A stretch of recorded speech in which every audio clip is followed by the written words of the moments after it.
Hello, everybody, and welcome to the Fashion Clinic podcast. Today, we have a panel discussion with two of our guests. We have Ophelia Dos-Santos and we have Alexia Genta as well. So, I'll ask you guys to firstly, how are you and how are you coping? We're living through some crazy times right now, so we always ask our guests how they're doing. And then, just tell us a little bit about yourselves before we get into it. Great. Any of you can go first. You want to go first? I'll go. Yeah, go ahead. I'm Ophelia. I'm good, thank you, Andrew. I'm good. I am a textile designer from Cardiff. My works incorporate scrap and recycled materials, and I advocate for sustainability within fashion. So I kind of spread awareness about the environmental and social issues and impacts of the fashion industry, and I teach simple embroidery techniques on my online platforms, and I kind of give people inspirations for upcycling their own wardrobes at home. Sweet. Brilliant. Great. Do you want me to introduce myself? Yeah. Okay, sorry.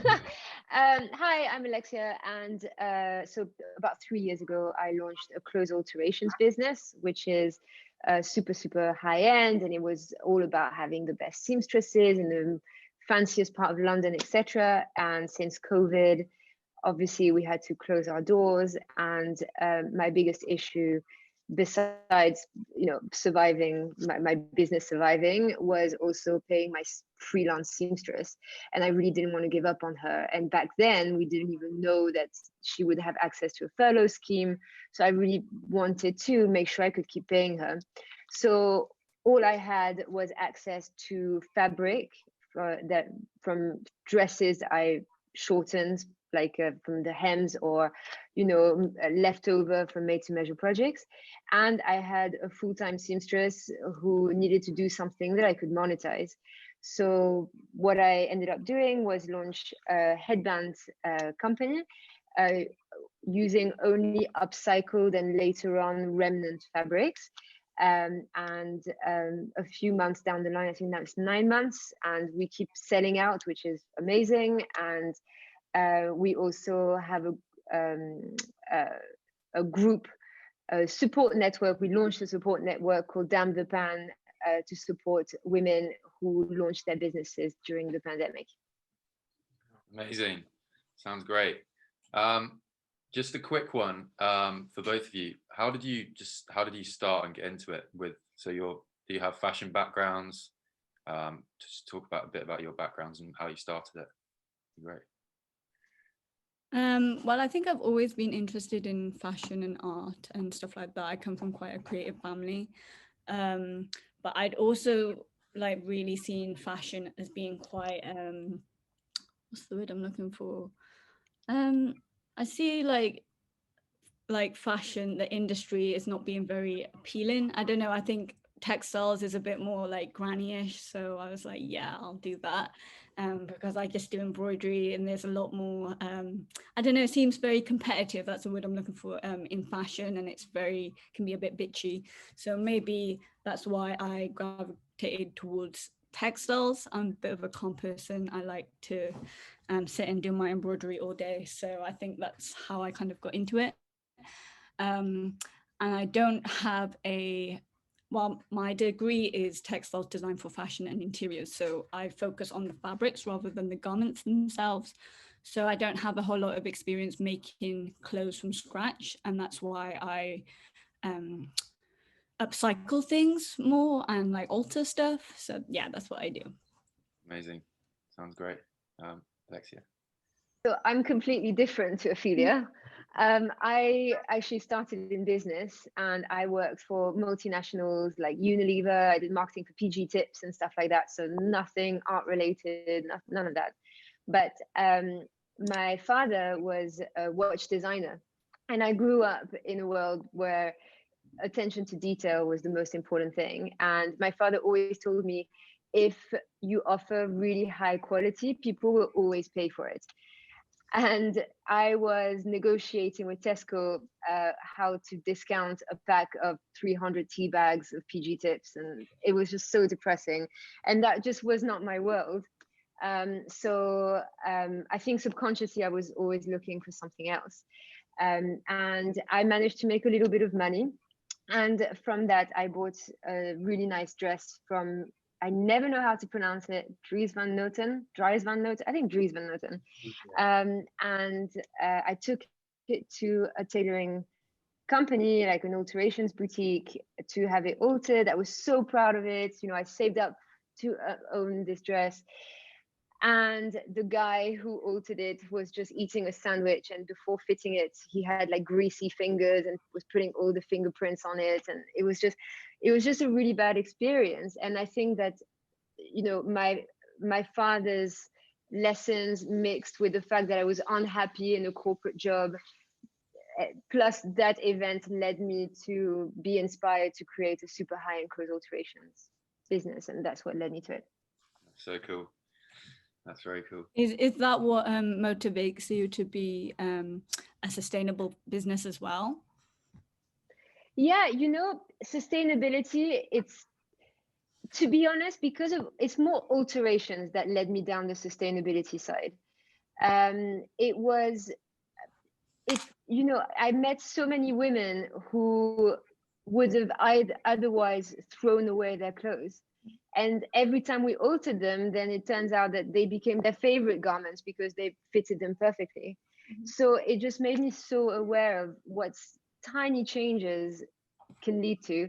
And then, you know, I just never threw away fabric because I appreciate it. I just can understand when I touch it over, you know, 3 years of seeing all these different garments, I can really see that it's just really good quality, and I don't like wasting it.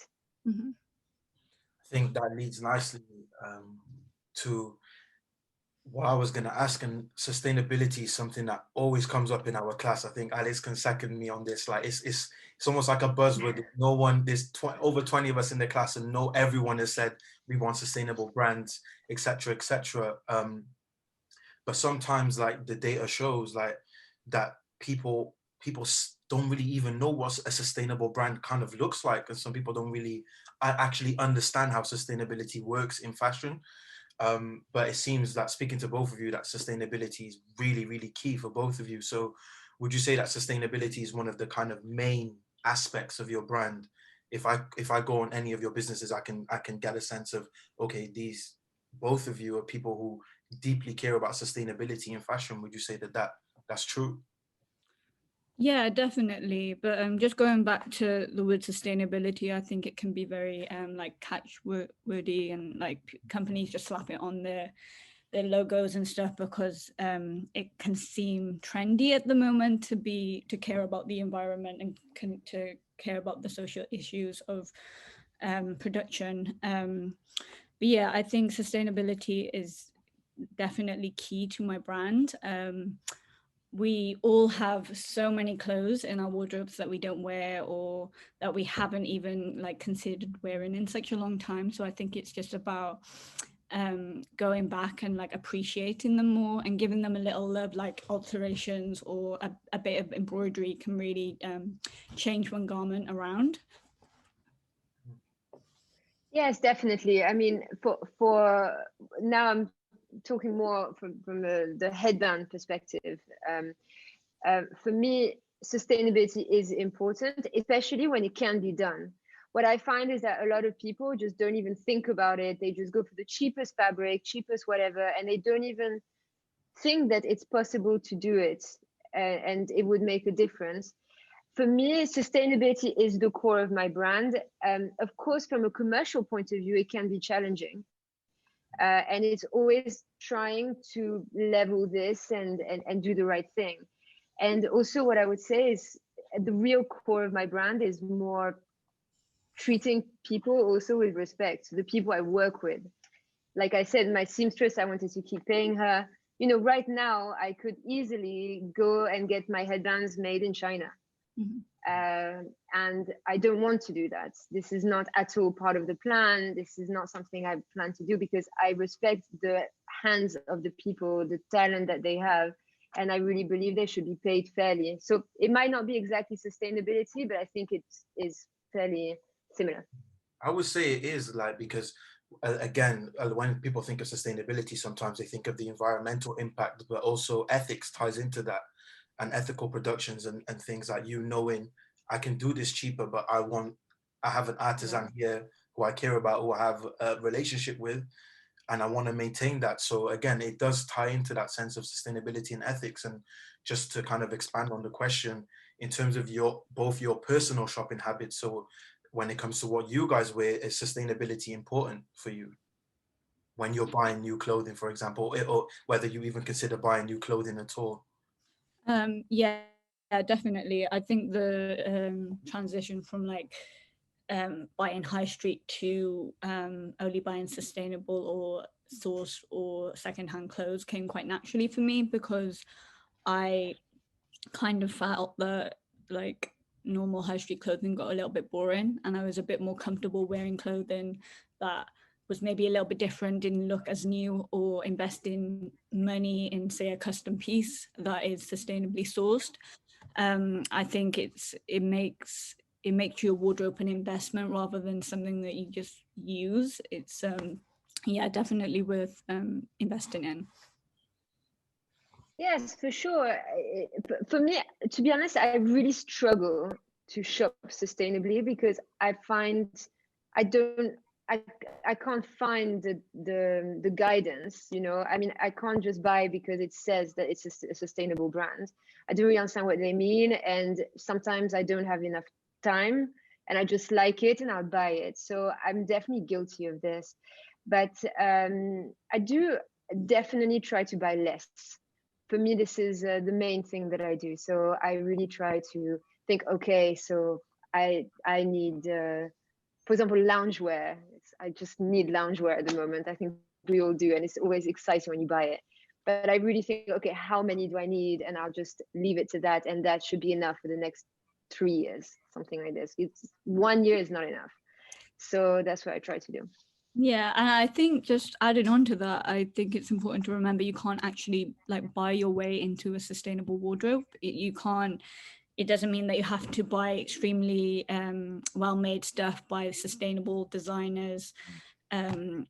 There's other ways of doing it, like appreciating your wardrobe more, really doing your research in terms of a brand, or shopping like savvy online with secondhand like eBay or Depop and stuff like that as well.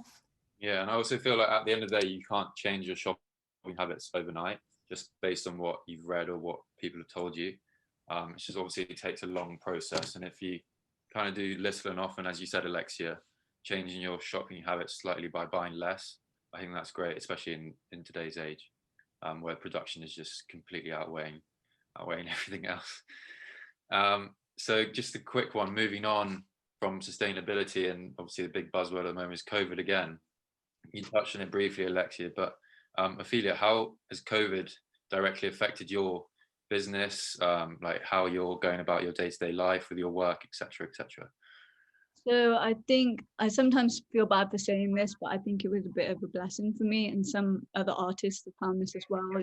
Not having the pressures of having a job or like doing other things, and just slowly focusing on my brand and who I want to establish myself as an artist. I think that's really helped me in the last few months. I've spoken to Andrew about this, but I've really been forced to take notice of more local artists, and whether that be across like musicians, designers, photographers. I think it's really helped me appreciate what I have here in Cardiff a bit more, which has been nice, to like network and work on other projects that I might not have found if I didn't have this time to specifically work on myself. Great. Alexia, do you want to add? Obviously, you've had to change businesses a bit. But do you want to just add? It's true that you feel guilty about saying that it's been a little bit of a blessing in some ways. I can really understand that. It's a really strange one because COVID's led to the birth of a new company that I love, and I wanted to take it further, and I just really think there's something really exciting about it. but also, I mean, I hope not, but you know, the downfall, I don't know, near the end of a company I worked for 3 years. And so I'm very confused with COVID right now. It's I get really both sides. And one thing is just, it's taught me, you know, you're always told when you start a business, the biggest quality you need to have, the biggest strength is resilience. And I've never had my resilience quite tested like it was this year. And I feel really strong about it. It's made me feel great to see that something good came out of it. So just focusing on the positive, obviously. Now, the negative, I just always like to say that because I'm always in touch with other people who started their businesses recently or who are running it. It's super hard. So as much as I say, yeah, it's great, it's a silver lining and etc., etc., it has been super challenging. It's had its ups and downs. And the biggest down is loneliness. You know, you can't talk to your friends as much. You can't, so you find yourself, you know, talking to the wall and brainstorming things that, okay, you can have a Zoom or you can have a phone conversation. It's not quite the same. And I think that's the most challenging thing for entrepreneurs at the moment. Yeah, completely Um, agree. yeah, and as a kind of expanding that, something that we tend to discuss as well is the move towards, you've touched on it, the move towards keeping things virtual now. And, you know, obviously we're having this meeting on Zoom. Perhaps it would have been in person, maybe if not for the situation we're in. So how do you guys kind of feel about this move towards the virtual world generally, but also in terms of specific to the fashion industry becoming a lot more virtual as well? I'm trying to embrace it.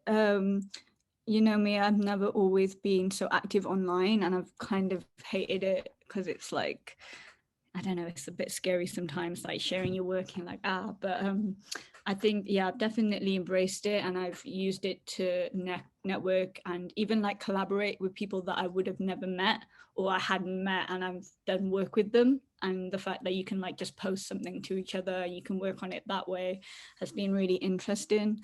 And I think moving forward, especially with fashion, I think it's already in that place where it's now like driven by the internet and what the internet creates as trend rather than the big fashion houses. And I think that can be good.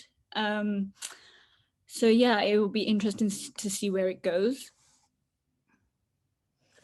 Yeah, I mean, on a personal level, that everything is virtual means that exactly what Ophelia said, that I could actually approach people I could have never approached otherwise. But because it's normal now, it felt like it was my opportunity. And currently, also, the level of support that you get from perfect strangers is incredible. So that's been amazing. Um, of course, it's just a lot of hard work. It's just learning e-commerce, all of this. You know, there was a time you would just, rents were not so high. You could have a little shop and people, you would get a bit of footfall and it would have been great. But now it's a little bit challenging and it's a whole new set of skills. It worries me a little bit about the fashion industry going so virtual and e-commerce becoming such a big thing. My biggest worry is, I mean, I don't know, it's just a theory, but think of the high street as it's going to become the first page of Google. Like Oxford Street is going to be the first page of search, you know what I mean? Yeah, yeah. And I'm thinking, of course, it's the biggest companies with the best SEO strategies, who spend the most money on ads on Google and who have the best social media strategies and all of this, that are going to be first. So actually, as small businesses, when online used to be such an amazing opportunity, I'm worried in the coming years if it will still be the case, or if the huge companies will completely monopolize this as well. Yeah, I agree. think, oh, sorry. I think people are now realizing that they have to support small businesses, though. You know, people are, say, avoiding Amazon, for example, and they're actually doing their research into local businesses, which is really nice. And especially here in Cardiff, there's a community that have been supporting each other really well in the last year or so. I think it's been really nice to have that. I don't know if it's the same where you are, because obviously London is so big. I don't know if you get that community with small businesses. There's definitely been some. I wouldn't say it was London centric though. I think it was more a client I had for alterations knows a journalist who knows an editor, and who, and people actually did forward my email, rather than a year ago they would have never even taken a look at it. People are more keen to help. I hope that doesn't stop once everything gets better. But you're right, there's definitely so much more support out there. Yeah, I completely agree. I think it's quite fascinating, I think, and I think Alexia, you touched upon it well. It's exciting, and the potential for things moving towards a virtual world is massive in terms of accessibility. Being able to be in what would be rooms and situations that we would have never been able to be in before. But at the same time, it comes with an anxiety, like all of these opportunities can be monopolized, as you said, and what is that going to look like in the future for people who are just starting out and small businesses? And I think the next couple of years is going to be really fascinating to see. And I think, yeah, we're going to have to see who's kind of in control, who's going to be in control of all of this, because there's always going to be someone there that's kind of pulling the strings to some degree. But it's at the same time, the possibilities are really exciting. The possibilities of having virtual shows and being able to have hundreds of people, but it takes away, I think, the sensory experience of fashion, of clothes, and being able to touch and feel clothes and see them move in person. So it's kind of like a weird mix of a lot of different things going on, I think. Yeah, 100%. And especially I feel as well is that so many people have got ideas during COVID, during lockdown, and everyone's kind of competing with these other small businesses who just set up the same sort of thing, but it's got a slightly different twist on it. And you're always, as you said, Alexia, it's who's got the best social media strategies, who's got the best product that's going to, at the end of the day, make you stand out from the crowd and make people buy it. That's another big negative, and that's obviously something we have to work on constantly. And in fact, I think what's so bad about removing that sensory experience is that actually you can fake a good product online. You can have the perfect Instagram pictures. Someone who's better at Instagram than actually making the product is likely to sell more. That's such a shame. Such a shame. Going back to the beginning, back to your roots of your brand. If you were starting again, what would you do differently? Would you do anything differently? One or two things differently? I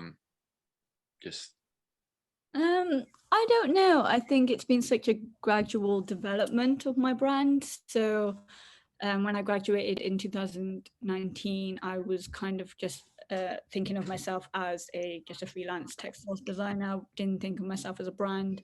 And then it's kind of grown to be more of a brand. And then I kind of see myself now as a embroidery service rather than just being a textiles designer. Yeah, I don't think I would have changed anything. I think it's been a slow and gradual growth, but it's the growth that I needed. I'm not trying to rush things with it, and it's a slow fashion. So, I don't mind spending a few months on one project. That's just a part of the deal, I guess. But no, I wouldn't change anything. In my case, I can't say that I would change about the headbands, because I really did launch it like just a few months ago. So it's a bit, I don't have the ability to step back that far. But I can compare alterations and the headbands. And the biggest mistake I made with the alterations was that I had a little bit of investment and I got spending happy. So I was spending too much money. And that's a really, really big mistake. Very early on, I thought, oh, let's do these Instagram ads and let's do, this really cool video and all of this. And all of this was money down the drain. And my advice to entrepreneurs always is you invest in your products, but everything else, you do it yourself and you do it for no money at all. Try to do everything for free as much as you can. Find out what works and then invest in it. And that's unfortunately a lesson that I had to learn the really hard way. And with Geraldine, I have put almost zero money. All the money went into my seamstress, and everything else is done by myself. And I feel so much more flexible. I feel less pressure. It's much better. So that's what I would have done differently.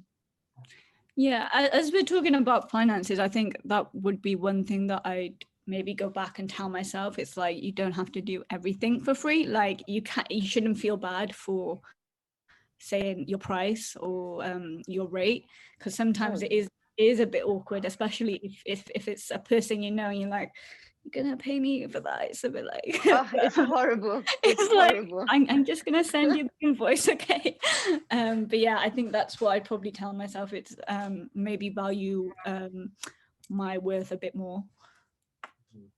100%. It's horrible when people just when you feel guilty to ask them to pay. Yeah. It's a thing as a creatives that we all need to kind of come together to make sure invoices are paid on time. We all need to eat. We all have roofs to keep over our heads. So it's important. It's important. And I think one thing I've noticed with both of you is it seems that it's quite, you're very your team or your network in terms of who you work with is quite small. Like Oath is pretty much just you. Really, in Alexia, it seems like it's mainly you and your seamstress. Yeah. So do you see yourselves expanding into like having a wider team, or do you like the kind of structure of you guys kind of being in control of the majority of the work? And how does that feel for you guys, being mainly your own kind of everything, your own team, really? Well, I like being alone. I'm cool with it. Like, I actually like the creative freedom of being alone, and I enjoy my own company. So, and yeah, I think that's another thing that put me off going into fashion directly. It's because of like the internships, and you'd have to kind of work with someone. You'd have to try and get your validation from a big brand and not in yourself. So now working alone, I've realized, like, you know, what I do, I'm talented, and this is what I'm gonna do. So yeah, definitely. Yeah, I would. What was I saying? You're happy to be. I'm happy to be alone. Yeah, that's what I'm getting at. I don't see myself getting so big that I would need to have like another team or something, but I'm open to collaborations, and I enjoy collaborations. Just touching on that, Ophelia, do you source all your products yourself? Do you do literally everything yourself? Yeah, everything myself. I mostly work on denim, so I get a lot of it donated to me, and I just embroider stuff. So it's not too big. I'm lucky. I share a workspace with my grandpa. He's a carpenter, so he has a little workspace, and I have like an office next to it. So it's been really nice to have the freedom to just go down there instead of being in the house all the time. So yeah. Yeah, no, so for me, I hope that we do manage to grow, and I would love to grow a lot. It would be great. so alterations, we managed to get it up to 5 seamstresses, and now we're back down to 1 because of COVID. All the other seamstresses are looked after, everything is fine. And with regards to the headbands, I would love to grow. There are other headband brands in New York, for example. They all do it in-house. They just have more seamstresses there. That would, of course, be the dream. But unfortunately, there's a level of competition that sometimes doesn't allow you to do that. But in a dream world, I would definitely keep my seamstress, maybe another one to do more, let's say, bespoke, or to do the samples and things like this. And then I would have an atelier in the UK, somewhere else, that I would maybe even outsource or something like this, to produce more. Because unfortunately, you also have the pressures. There are people who say, what, but I don't know, £60 for a headband, that's crazy. Yeah, but it's made in London by a seamstress, paid the fair hourly rate and all of these things. Of course, you can get it for £5, but it's not made here. So there's always, again, this pressure. And when you grow, to keep your ethic and to keep paying, to grow in the way that you want, but in an as sustainable, in terms of not environment but business way possible. Yeah. I think as well, people have this idea that more people having bigger teams and bigger production means like you're more successful, and that's always, it's not like that. That's not what it's it doesn't equate to being more successful if you have more people on your team. If you're selling more, it doesn't mean anything really. You can do a lot just on your own. I Yeah, completely agree. In fact, if you could make more profit when you're by yourself and then suddenly you employ someone else and you make a loss, you look like you're bigger, but actually you're losing money. So it's Yeah, stupid. it's definitely less complicated when you don't have to speak to anyone to like confirm an idea or to give the go ahead. I'm like, oh, just go and do it myself. sometimes Uh, less is more. Sometimes less is more. Definitely. Alexia and Ophelia, I was just thinking about your project. So Alexia, you've obviously got your alterations and your headbands. Say COVID aside, moving forward, would you want to concentrate more on headbands or concentrate more on alterations, or get back to having that balance of 50-50 almost? So in terms of my time, I admit I love working on headbands way more. The service, so alterations of service, and it's well, you know, because you I know, you but worked in yeah. my atelier for a while, and you know the level of pressure that we go through. It's very challenging to deal with customers all the time. I love them; they are great, but then my God, they are so demanding. And of course, it's much nicer to just sell a product online. You know, I don't need to answer messages at 2 a.m, so it's much nicer. So in terms of my time, I love working on the headband so much more, and I love marketing because that's my expertise. So it's fun. But it's painful to lose 3 years of your life like that. So I don't know. I would love to keep them both going, but for sure, I enjoy one more than the other. And Ophelia, how about you? Is there any projects planned for the year, or what do you see for the brand this year? So doing embroidery, it really gives me that like current like pleasure, and like it gives me the satisfaction when it's finished. When so like it's a long lasting like happiness that I get out of it, which sounds a bit cringe, but it's something that I really enjoy. So I'm just gonna keep doing it, and I have some collaborations in mind for this year, and working with some other projects like the documentary project that I'm working on right now. So that's really exciting, and not completely fashion related, but maybe I'll be working in film or something. I don't know. We'll see. That's cool. Keep open-minded. Yeah, definitely.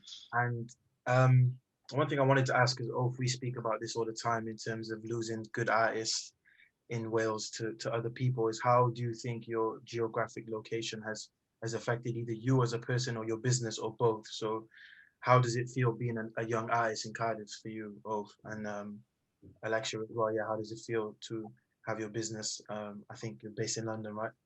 Yeah. Yeah. So I've always really struggled with living in Cardiff. I never really acknowledged the creative scene here before, and I think that's why I was lucky in the way that COVID forced me to appreciate the creative community here a bit more. And I think now, as we move into the digital age, location really doesn't matter as much. So I don't know why. It's just especially in fashion, you are always brought up to think you need to be in London if you're going to do fashion, and there's no other alternative to it. So it's been nice to kind of just appreciate what we have in Cardiff more, and I can actually see myself creating a career here, which is good. I don't know how to answer your question. I was thinking while Ophelia was sharing her thoughts. Honestly, for me, London, I don't know anything else. I can't compare to anything else because I moved here when I was 12. I don't know where else I would be. I love the access to the fabric shops, but I cannot compare it to anywhere else. So I can't make any assumptions. So yeah, I think being in London is great. I can't say that it's added that much to me because most of the fabrics I use are from the jobs that I did. But at the same time, I don't think I would have met these clients with dresses that had such nice fabrics that would have then led me to make such nice headbands. I don't know. I think you can always find a way. It's true in this digital age, you can find a way to source great fabrics to get them sent over to you. And so I'm sorry, I don't really have a great answer to give you. Do you think there's more like competition? Do you think it's harder to stand out working in fashion in London? Well, because I'm very nichey, like, so with alterations, it's really a location-based thing. So I chose not to go to Mayfair because you've got Savile Row over there. And then I went for sort of wealthy moms of Belgravia, Knightsbridge. Those were was my target. I found a few streets where there were none, and I set myself there. I think, you know, it's like your dry cleaner. You're going to go to the dry cleaner as close to you as possible. So with alterations, no. And with headbands, I don't actually, most of my headbands, I sell them outside London, as in the UK, but not in London. So I don't think London matters too much. I don't know. Just going back to what you both have said about it's kind of about networking in some ways. What have you found to be your best methods of networking, or is it through social media, word of mouth? Might be any different ideas. I like word of mouth. That doesn't really happen that often, but especially if you've spoken to someone and they've told you about someone else you should be checking out and they haven't just like sent their page over. You've actually spoken to them and they know the other person. You can go to that person and be like, oh, I spoke to so and so, and I like to have that mutual connection with people. Sometimes I find that nice, and I stay open-minded with it. Like I will approach anyone that is creative. I think at this point they don't have to be in fashion.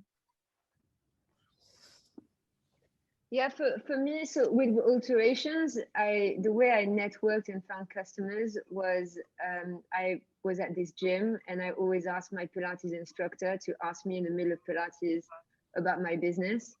And then I would start talking about it, and hopefully the ladies next to me would ask me about it, and then they'd become my clients. That was the best way at the beginning. I got so many clients in that way. And I think pre-COVID, I used to carry like business cards, which was so nice. And I'd be at my part-time job, I'd be chatting to someone, it's like, oh, fashion textiles, and just be like, here we go. And you'd meet like all sorts of people. So yeah, I think I used to really enjoy that, but you can't really do that now. So no, but it's true, the face-to-face, because they can see your facial expression, they know you, and they feel like they can trust you, like you're a real person. Yeah, and standing in front of them. They can tell that you're passionate about what you do as well. Yeah. Because you can't always give that off online sometimes, just in like a message or something. But I prefer to call people. Now I would just be like, yeah, we'll call, because it's just the easiest way to speak to people. Yeah. So for sure, face-to-face is a huge one, and I've loved that. With headbands, not at all. I'm lucky that with alterations, I got lots of customers who are well connected and wanted to support me as much as possible. So that's how I managed to get a few articles in the press and like things like this. It really is not because I'm great, it's because these people are so kind to me and are willing to support me in any way they can. So really, I think it's about not being afraid to ask, but when you ask for help from people, you really just phrase it in a way that you would just so appreciate it and that you would be so grateful. You know, you're not just say, oh, just do this for me kind of thing. And then it's just a little thing, maybe sending a handwritten note or whatever. And then they will keep on wanting to help you because they feel like they're part of your journey. And for me at the moment, the best networking way is really to just be super authentic and say, look, this is my situation right now. If you can do anything, it would mean the world to me. And generally people care and it works. Yeah. I think in this day and age, people can really see through the bullshit. So I think, as you said, being authentic is really the best way, because people can just see through everything now. Like it's everything where everyone's hyper aware, social media, like people can really see if you're fake or if you're genuine. And I think it's more important now more than ever to really be true to yourself and be authentic. Just want to ask you guys, if you had one word of advice for people starting their business now, what would you say? What would you tell them? I would maybe say don't take too much notice of what everyone else is doing. I think it's important to just go with the flow of things and don't be too influenced by one brand or one fashion designer or something, for example, because people will see, and it's like you need to create your authentic self and people will connect with that best, instead of someone that's just ripping off another brand and just doing something similar because they can. So yeah, just don't compare yourself to other people too much. So maybe the first one is the money thing I said earlier. Just don't spend too much money. Just save as much as you can. Keep your cash in your bank account. It's so important. And maybe surround yourself with the right people. I have two people in my life. It's my husband and my mom. And I think they hear me complain about the same thing 10, 15 times a day, and I will call one, and if one doesn't pick up, I call the other one. And then afterwards, I call the first one again. It's a nightmare. I think they have their own little support network together, because they can't deal with it anymore. But it's so important that you have one or two people who really are okay with hearing your negativity, because it really happens and it's tough. Great. Alex, I don't know if you have any more questions. No, I think that's all good. All good for me. It's amazing. Do you have any questions for each other? Do either of you have any questions that you would like to ask each other before we wrap things up? I do have a question. Okay, do you do embroidery because I have customers who ask me all the time for they want cool embroidery designs on their dresses and stuff like that. I'll have to send, maybe Andrew, you could send everyone's Instagrams or websites. That would be good. But yeah, I do all sorts of embroidery. I mostly work on upcycled denim at the moment, but I can pretty much upcycle anything and work on lots of fabrics. That's great. Yeah, because at the moment, the only people I use are the ones in Soho, DM Buttons. They have a little embroidery thing in the basement, which is fine. But if I could work with someone like you, it'd be even better. Oh, thanks. So, yeah. Is that one of your headbands yourself? Yeah. It's so cute. It's lovely. Thank you. You have to say that now. Have you heard of Lydia Bolton? No. I know. So she's made some headbands, and it kind of reminded me the shape of it. So definitely check it out. Yeah, I'll have a look. I feel like proud parents. This is what it's all about. This is what it's all about. Nah, guys, thank you. Genuinely, thank you so much for your time. Before we go, tell everyone where they can find you, your website, your social media handles. Oh, okay. So it's Ophelia Dos-Santos on Instagram, and it's Ophelia Dos-Santos on opheliadossantos.com. Yeah, I only have those two at the moment. So it's GeraldineLondon.com and at Geraldine London with the thing underscore. Yeah. Yeah. Thank you guys. Thank you so much. Amazing. Thank you. Thank you guys.